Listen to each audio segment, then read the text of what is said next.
Hey guys, how you doing? I know it's been a while.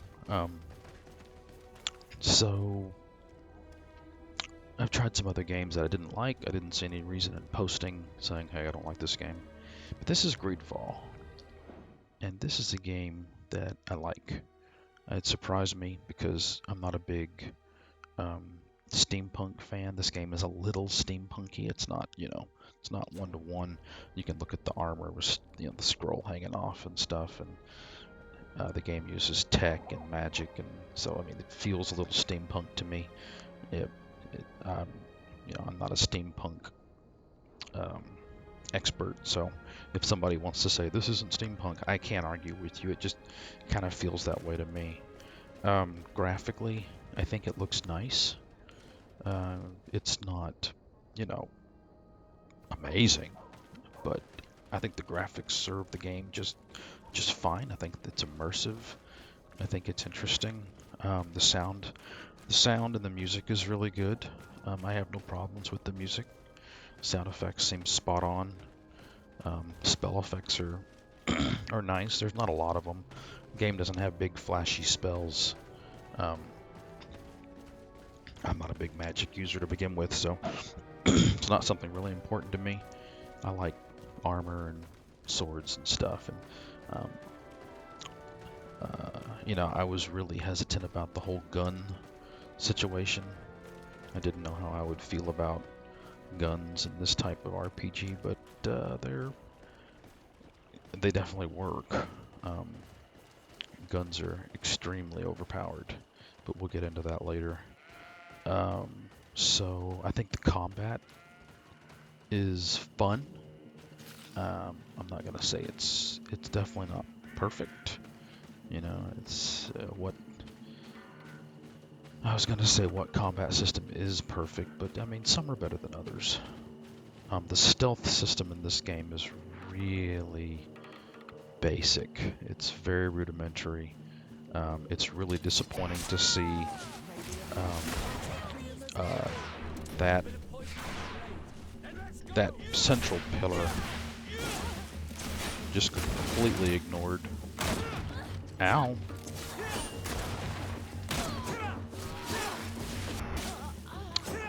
Um, excuse me. Oh, I'm playing on hard.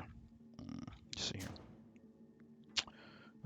No, not game controls, game options. Doesn't it say? There we go. So we're on hard. I finished the game on normal. It I put in right at what was it, 54 hours ish, and I think I ran every quest in the game. I'm not sure on that one, but I definitely sniffed out everything I could. I'm not gonna. Probably should check and see if there's a completionist Steam. Um, let's use my coatings here. I'll get into my build in a minute, and builds in general. Let's see, is anybody gonna turn around, or I'm just gonna have to go live? Yeah, sometimes it can be really difficult to set up. I'll probably get spotted. She'll probably turn and spot me. I'm getting too close. That one's gonna spot me.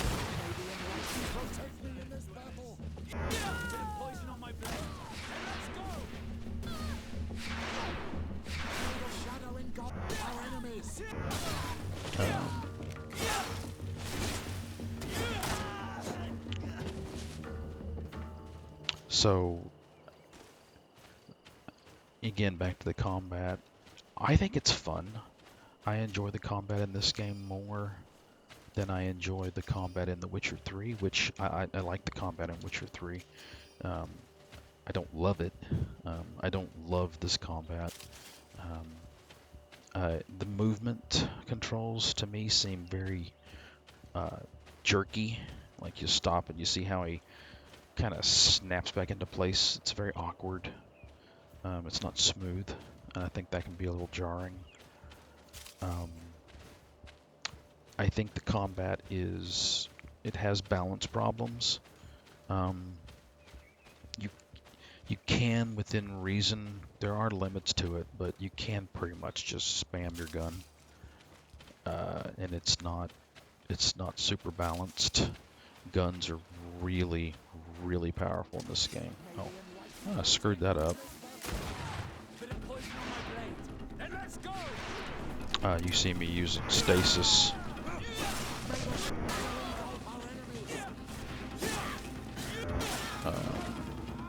Let's see here.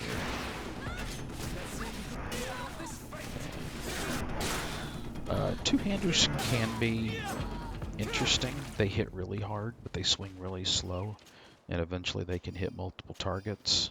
So two-handers are interesting. I'm thinking about what I did. I guess while we're doing combat, we need to do the skill system and builds and whatnot. And I'm not an expert, but the skill system is essentially, it's a three-part system. So you have skills. These are your skill lines. So one-handed swords, one-handed strength weapons. This leads to long blades, two-handed swords. This leads to two-handed heavy weapons. So you got swords, strength-based weapons, stasis, which is what I've been locking everybody down with. Divine magic ring. This is your archetypal magic user, or your caster. Traps, which I only spec into to get this extra damage. I don't mess with traps that often. Guns. This is your gun line. This leads to anointed weapons, which is really strong. Yes, I need to get roll. I've messed up here. I need to grab roll. And so I think one thing that worries me, I think the one-handed heavy weapons has more interesting. I don't think the kick is that good. And you see one-handed swords, you get up here and you go, sword, sword, and then now you're specking kick. I don't like kick, and this is really, these are both for kick. And so this guy has 4 nodes. This one really only has 2, so I think they kind of gimp swords a little bit there. Then you have attributes. So you've got strength. This is for the heavy weapons, the one-handed and two-handed weapons. And you'll notice these things do extra armor damage. So that's their speciality, is knocking armor off your opponent. Coffee is life. So agility, this is for your swords. And so you'll see you generate more fury. So if you go swords, you're going to be able to spam your fury attacks, which on my keyboard is Q, PC Master Race. And then, so the mental power, this is for casters. This isn't really anything I'm interested in. Willpower, I will be taking 1 level of willpower because this controls access to more powerful amulets and necklaces. I don't think the significantly high, because they only go to 4, so this last one is just for extra magic points and another second on your duration, whatever. So if you're a caster, you'll want to go, 5, but I'm not really a caster. I'm more of a hybrid. But I will take 2. I'm going 5, 5, 5, and then 2. This is for your guns. So this is a very good line to work up. Guns are really powerful, possibly OP. It depends on who you're talking to. I'm not going to call them OP. I'm just going to call them very powerful. And then here's endurance. So this is your hit points. This is your balance, is very important. Balance is a mechanic whereby you have a certain amount of balance. And once the enemy takes away your balance, they can knock you down, stun you, do all kinds of nasty CC things to you. So you want as much balance as you can get your hands on. And so that's attributes. Then you have talents. So these are very important, and these are very handy. There's a lot of argument and debate as to which ones to start off with. I like lockpick 1. I know there's people who disagree with that, and I understand what they're saying. They're not wrong, but there are a lot of lockpick 1 chests in New Serene. So in the starter area, in the prologue, you can get your access to a lot of gear and a lot of wealth very early with lockpick 1. You don't need more than lockpick 1. Okay? Um, well, yes you do, kinda. Um, you'll eventually want lockpick 2. And when I say want, I mean, lockpick 3 can save you some time. It can get you past obstacles that you'll have to run back and search for a key. And if you've got lockpick 2 and then you put +1 to lockpick on a piece of armor like what I've done here, um, and this is still early, I'm working on getting my majors stuff in order, but so this with +1 to vigor is, and you do this through crafting, and so I wear the +1 to vigor when I'm out fighting, and then when I find a chest I want to unlock, I have +1 to lock picking on this. This is also my not disguise, which is important. I'll get to that later, I hope, unless I forget. Um, so lock picking, obviously, for getting into chests, and this system is simply, it's a lock pick 1 chest. You have to have 1 lock picking, and then you can open it. It's that simple. There's no mini game, anything like that. So whatever. Science is important. This allows you to craft your with Science 1, you can just craft basic healing potions, magic potions, fury potions, swiftness potions, just your basic entry-level potions, which are all good. They're useful.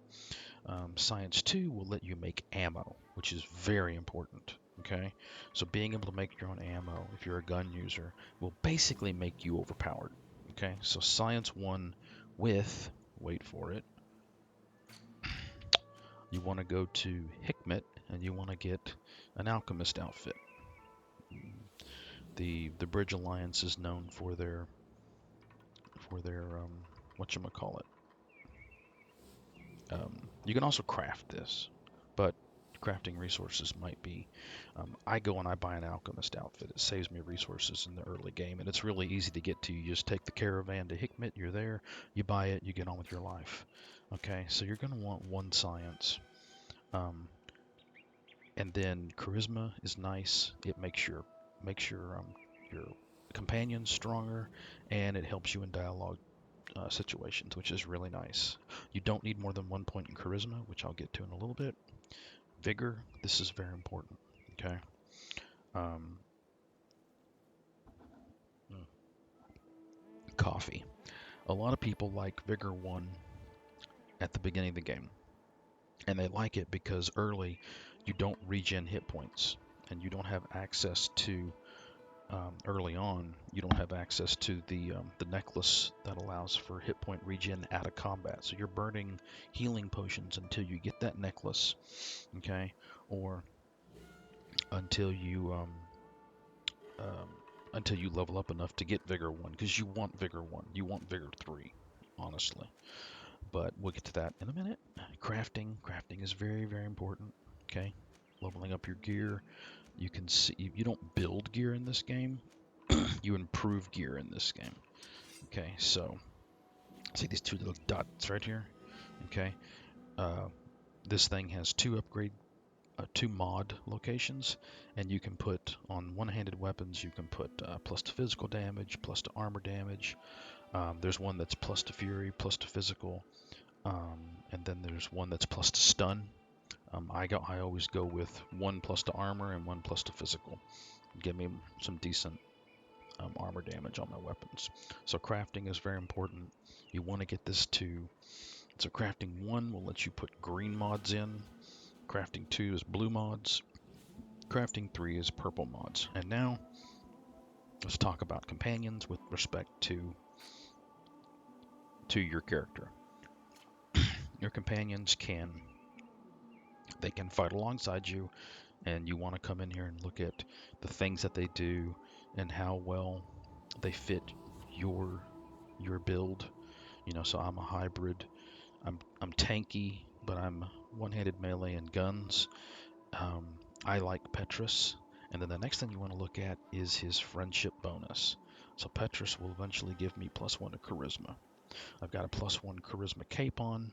I take +1 to charisma on one of my level ups, and I'm done. Okay. My next favorite companion is Vasco because of intuition. Intuition is incredibly helpful. It'll allow you to access hidden places out in the world as you're exploring, and it will help you in dialogue choices. So you want to look and see, like Kurt, he gives you +1 to crafting.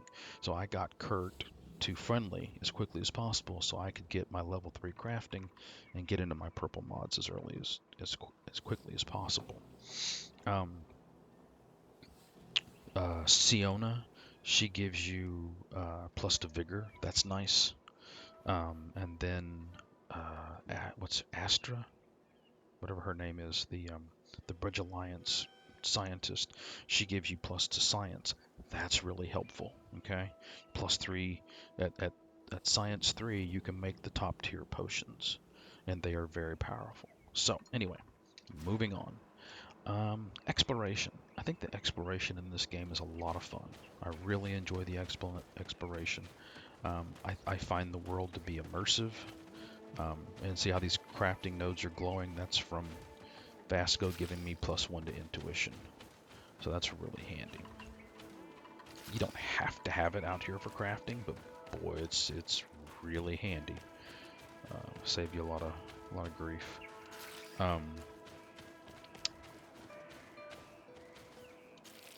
So the exploration, you will find skill points out here. There's very valuable gear. And since I brought it up, let's talk about the gear system and the itemization of this game. So it's just your basic, what you're used to in RPGs. Gray is your lowest tier, green is a step up, blue is even better, purple. I have any purples on me? I guess I don't. I gotta have some purple somewhere. There we go, there's a purple. So purples are the next tier. And then your gold is your legendary tier. Now, the itemization system works great into your, let's just say 20s. But by the time you start getting near endgame, the itemization system falls apart because the legendaries aren't legendary. And that's really frustrating. And I find myself equipping myself and all my companions with purple weapons because the legendary weapons just weren't up to snuff. The legendary weapons in this game seem to be focused on giving lower level characters access to higher level stats without the underlying attributes that would normally allow you to get to those levels of protection and damage and whatever. And I think that's really disappointing. I did see a few, I think I saw 1 or 2 two-handers that looked interesting, but they had crazy high agility requirements on them, and Kurt couldn't use them. And so that was really disappointing. I really enjoy the boss fights. I find the regular fights to be sometimes annoying because what the game does is it overwhelms you in terms of numbers.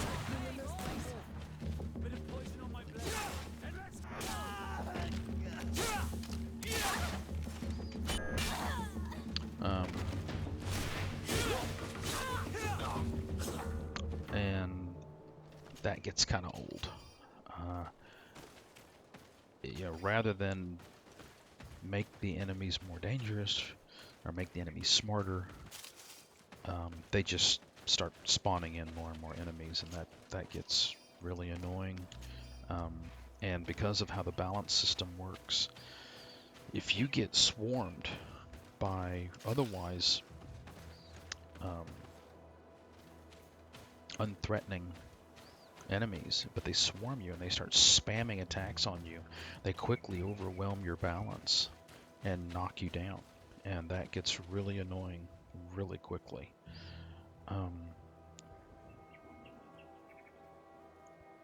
Okay, so let's talk about the story. I won't do any spoilers, which is why I've just been out here killing bandits, because I don't want to ruin things for you. But The story is pretty uninteresting. I don't think it's terrible. I'm not saying it's the worst story I've ever played in an RPG. It's just not the best. You know, it's just kind of there. It's pretty simplistic. The plot is pretty simplistic. Some of the characterizations, especially with the companions, they're fine. I wouldn't call them great. I mean, old Petrus here. I mean, I guess he's fine. Vasco, fine. None of them really have arcs or anything, I wouldn't say. I wouldn't say they're the best companions in an RPG I've ever seen, and I wouldn't call them the worst. Some of the side missions are pretty good. They're not Witcher 3 good, but they're good. I guess overall that's how I would characterize the story component of this game, as pretty good. You know, like a 7, a 6, you know, for story. You know, I would call the combat a 7 or an 8. I'd just say an 8. I think the world building is nice. And you can see that's pretty. That vista there. It's an interesting world. It's not the most immersive world I've ever been in. It's not the least immersive world I've ever been in. You know, it's just pretty good. Call it a 7. You know, I know I sound like a broken record, but you know, I don't want to say it was average, because it's definitely above average. I will say one thing. You basically have a 4-part political structure here. You have the 3. You have the Teleme. You have the Merchants of the Congregation, which is the faction that your character is in. Can I loot this? No, I cannot. Dang it.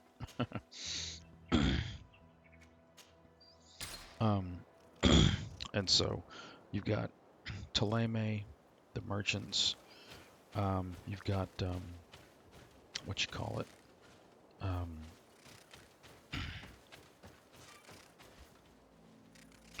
I'll show you how quickly you can transition to a new area. Here we go. Oh yeah, so you've got this camp. This is kind of your in transit screen, and you can manage companions. You can see Vasco wants to talk to me. You can do crafting right here at the work table. You've got universal storage, which is nice. You get a universal vendor, which is nice. And then when it's done loading your level, you go over here next and you're in your new zone. And the load times are, now I have a very fast SSD that Windows and the game is installed on, so I don't know if your load times will be as fast as my load times. But you can see I haven't even been here yet. So, like I said, you've got Hikmet, you've got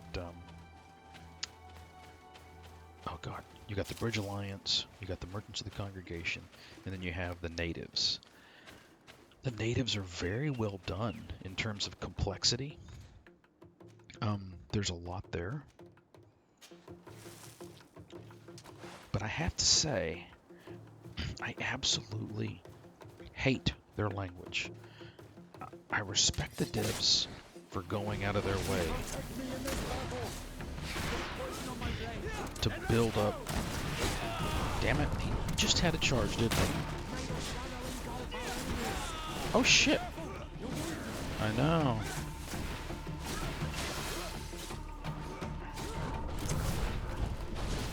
Son of a bitch. I think he's trying to kill me. And so, the language of the locals is, I just find it incredibly distracting. I don't enjoy it. Not even a little, you know. I don't like the language. A lot of times the islanders will be blathering away in their language, and I have no idea what they're talking about. I don't think I do very well against those guys just yet. So yeah, the language is a big negative for me. I think it detracts from the storytelling. I think it detracts from the characterization. So that's bad in my opinion. I like the fact that you have companions that you don't have to micromanage. Now they're not particularly effective. You can usually count on them tying up one or two enemies, and on hard, they don't last very long, especially against bosses. So you really have to keep an eye on them and try to pull aggro from the boss whenever they get in trouble. And they're pretty stupid. They'll run into poison clouds. They'll stand in the middle of spell effects, and so But there are this resuscitation powder works great. The one thing I do like about the combat is unlimited pausing, and you see how it gives you all this tactical information, and you can access all your potions, all your techniques that you have available to you. You can see here stasis, and this is just kind of a reminder of what you're doing here. Really nice stuff. So, I mean, overall, all in all, I think this game's a 7. I got it on CD keys for, I think, $27. And I think at $27, it's a must-buy for any RPG fan. I mean, I've played the hell out of Skyrim and Fallout, and then, of course, I did a lot of Outer Worlds last year. I really enjoy this game. I'm coming up on 70 hours total played now. I'm in my second playthrough. You're going to get 50, 60 hours out of one playthrough, which is really nice. That's what games ought to be. I'd like to see them focus on 100-hour playthroughs like Witcher 3, but we don't always get what we want. I am going to check into different builds. I know magic is good.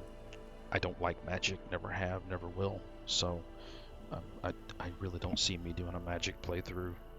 It's just not, I like stasis. That's about. I don't mind buffing and crowd control, but I don't like spells being my primary source of damage dealing. But yeah, I'd give this game a 7. I'd say if you're an RPG fan, if you like the games on my channel, you should like this game. It's not great. It's not a 9 or 10. I would characterize games like Fallout 3, Fallout New Vegas, Fallout 4, Elder Scrolls, Skyrim, Witcher 3. Those are great RPGs. This isn't a great RPG, but it's a very good one. Really don't get caught up on the 17th century look, and don't get too caught up on the steampunk stuff. Even if I don't know, maybe it isn't steampunk. I don't know. But it's a really solid RPG with good solid RPG mechanics. The story is fine. It's serviceable. It's not great. Really, if you really stop and think about the Witcher 3 story, it's pretty simplistic for the most part. The plot structure of Witcher 3, minor spoiler here, but the plot structure for Witcher 3 is basically Geralt chasing Ciri until you reach, oh god, I'm brain farting, the name of the island. And then once you catch up to her in the island, then things open up and things get a lot more interesting. Now, at each one of those points while you're chasing Ciri, you get access to some really good side quests.